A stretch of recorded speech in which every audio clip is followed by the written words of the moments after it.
Selamat pagi rekan-rekan sekalian, perkenalkan saya Juli Sepranta dan pada saat ini saya akan menjelaskan terkait analisis terhadap indikator yang ada di makroekonomi. Yang saya ambil itu ada dua negara untuk dibandingkan, yaitu yang pertama ada Indonesia dan kedua ada Amerika Serikat. Oke, sebelum kita lanjut tentang indikator-indikator yang ada pada makroekonomi, kita harus tahu apa itu ekonomi makro. Oke, ekonomi makro itu berbeda dengan ekonomi mikro yang hanya berbicara tentang individu, perusahaan, atau rumah tangga dalam skala yang kecil. Ekonomi makro itu adalah dalam skala yang lebih luas atau lebih tepatnya analisis ekonomi secara gabungan atau lebih singkatnya bisa kita bilang sebagai ekonomi suatu negara. Oke, kenapa untuk kali ini saya memilih Amerika Serikat? Kita tahu bahwa Amerika Serikat itu adalah salah satu negara yang dikenal banyak, hampir di seluruh dunia itu dikenal oleh masyarakat-masyarakat.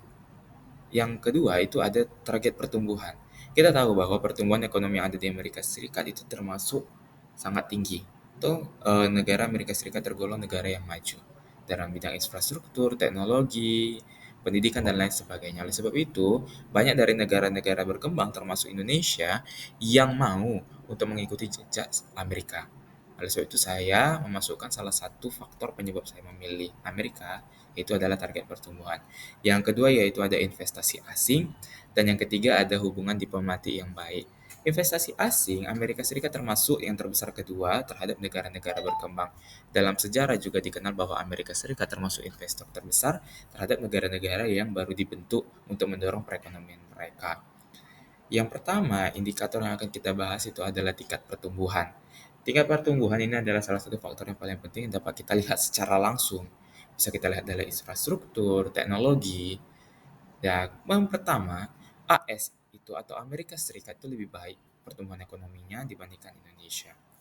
Dan artinya kita tahu bahwa pada tahun 2021 itu masa-masa pemulihan setelah pandemi COVID-19, di mana Amerika Serikat nampaknya memang lebih tinggi pertumbuhan ekonominya, yang artinya dapat melakukan pemulihan ekonomi lebih cepat daripada Indonesia. Kita bisa melihat bahwa di data Indonesia itu pertumbuhan ekonominya itu ada di angka 3,71%, Amerika itu ada di 5,9%. Indikator yang kedua itu kita pergi kepada inflasi. Sebelum kita lanjut membahas angka persentasenya, kita harus tahu dulu inflasi itu apa. Inflasi itu adalah berbicara tentang kenaikan harga secara global atau menyeluruh. Bukan hanya berbicara tentang satu dua produk di suatu daerah, namun secara keseluruhan. Artinya, jika harga satu barang naik, harga yang lain tentu pasti akan naik. Itu disebut inflasi. Nah, Indonesia setelah pandemi COVID-19 tampaknya di data itu inflasinya lebih rendah daripada Amerika Serikat di angka 1,86%, berbeda dengan Amerika Serikat di angka 4,7%. Yang artinya ini menandakan bahwa stabilitas harga yang lebih baik berada pada Indonesia dibandingkan Amerika. Selanjutnya kita pergi kepada tingkat pengangguran.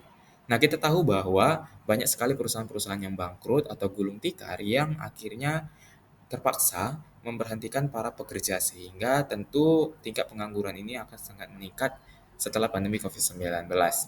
Nah, kita bisa melihat angka pengangguran di Indonesia itu rata-ratanya 6,49% setelah pandemi COVID-19 pada tahun 2021, sedangkan di Amerika ada di angka 6%. Selanjutnya kita pergi kepada tingkat suku bunga acuan Bank Sentral. Oke, kita harus tahu dulu Bank Sentral di Indonesia itu ada Bank Indonesia, sedangkan di Amerika itu ada disebut sebagai Federal Reserve yang mengatur bagaimana tingkat suku bunga acuan yang dipakai untuk itu adalah salah satu kebijakan yang dilakukan untuk mengatur mata uang di Indonesia dan di Amerika juga dan bahkan di negara-negara lain. Tingkat suku bunga lebih rendah di Amerika Serikat. Dan ini bukan hanya sebagai suatu kebijakan biasa, namun juga memiliki tujuan yang untuk merangsang perekonomian di Amerika Serikat.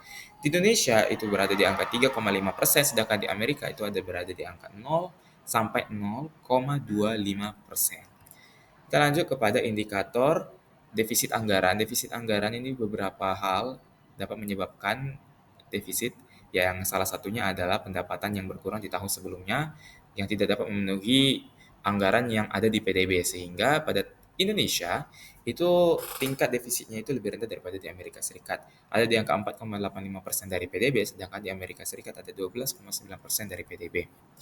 Kita lanjut kepada utang pemerintah terhadap PDB. Indonesia itu memiliki utang yang lebih rendah terhadap PDB. Rasio utang terhadap PDB Indonesia itu jauh lebih kecil daripada Amerika Serikat.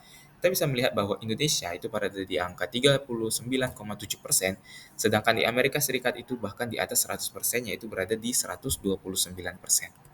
Kita lanjut kepada indikator selanjutnya itu neraca perdagangan. Neraca perdagangan ini kita bisa melihat bahwa ada surplus atau defisit.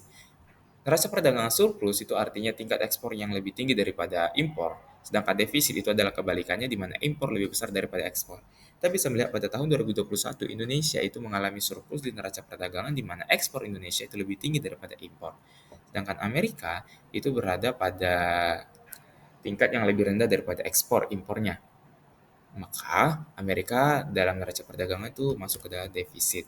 Kita ke indikator selanjutnya atau indikator terakhir yaitu indeks harga saham gabungan. Sesuai katanya aja kita berarti terdapat suatu saham yang digabungkan.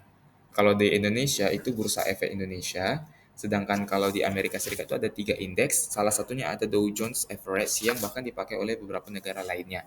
Indonesia itu indeks sahamnya itu naik 10,08%, sedangkan Amerika juga naik yang lebih besar di angka 26,89%. Mungkin sampai sini aja tentang pembahasan dan analisis terkait indikator-indikator yang ada pada makroekonomi antara Indonesia dan Amerika Serikat.